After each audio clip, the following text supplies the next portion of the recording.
Sara and I took an incredible road trip through Alaska last fall, and in this video, we'll take you on our journey from Fairbanks down to Anchorage with a bunch of amazing stops in between. We explored some stunning landscapes, we tried some great food, met some snow dogs, even had some wildlife encounters. It was a trip to remember. First thing we had to do was catch a flight to Fairbanks. We flew from LA to Fairbanks, and Fairbanks felt like the middle of nowhere until the final few minutes of the flight when the city appeared. And it was cold. It was fall, but it felt like winter in Fairbanks. We stayed at Pike's Waterfront Lodge. It sits on the banks of the Chena River, and it was a great place to kick back and enjoy the serenity of Alaska, a great place to start the trip. On a whim, we went to the Fairbanks Curling Club to see if they'd let me try curling. I always found it entertaining in the Winter Olympics, and I wanted to try it myself. It's popular in Alaska, and it's way harder than it looks, but it was a lot of fun. Another genuine Alaskan experience was the snow dogs. Sara loves dogs, and we got to meet like 30 all at once. And these dogs are born to run. They are so friendly, and all of them want to be the chosen ones to go on the sled run.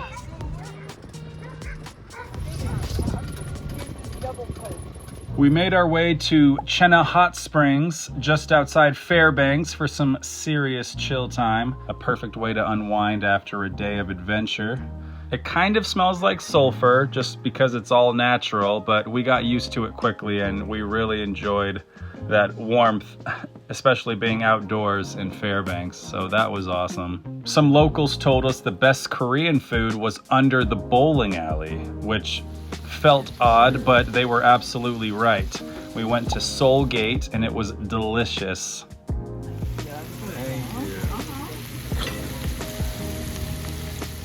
And then we also ate at the Pump House. They got taxidermy stuff all over, old Alaskan photos and archives and artifacts all over the place. Great food as well, right by the river. It was sundown when we went. Their seafood was great. It was a must try. And after we were done in Fairbanks, we started our drive down to Anchorage. And then we ended up in what felt like the middle of nowhere in Healy, Alaska, a very small town. And we had an Airbnb cabin in the middle of nowhere. Winter made it a little bit more spooky feeling, but the cabin was everything we wanted. The only thing Sara didn't like was having to use the bathroom outside of the cabin in an outhouse. And then we continued on south to Anchorage. We arrived in Anchorage and we stayed at the Lakefront Hotel.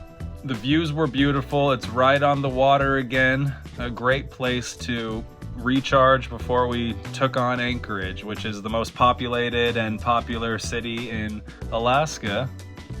That took us to food time again, and we started at Kami Ramen. Obviously delicious, filled us right up. And then we decided we should do a little bit of nightlife while we're here. We went to the popular spot Chilkoot Charlie's, which the locals just call Coots. It's one of the most famous spots in town. It's a fun, divey place. They had live music, DJs, arcade games, and delicious drinks. The next day, we took one of the most beautiful drives in Alaska, Turnagain Arm. It hugs the coast, and you get incredible views on the water. You see mountains in the distance, beautiful sky. The colors are so vibrant, especially in fall, and it just felt unreal.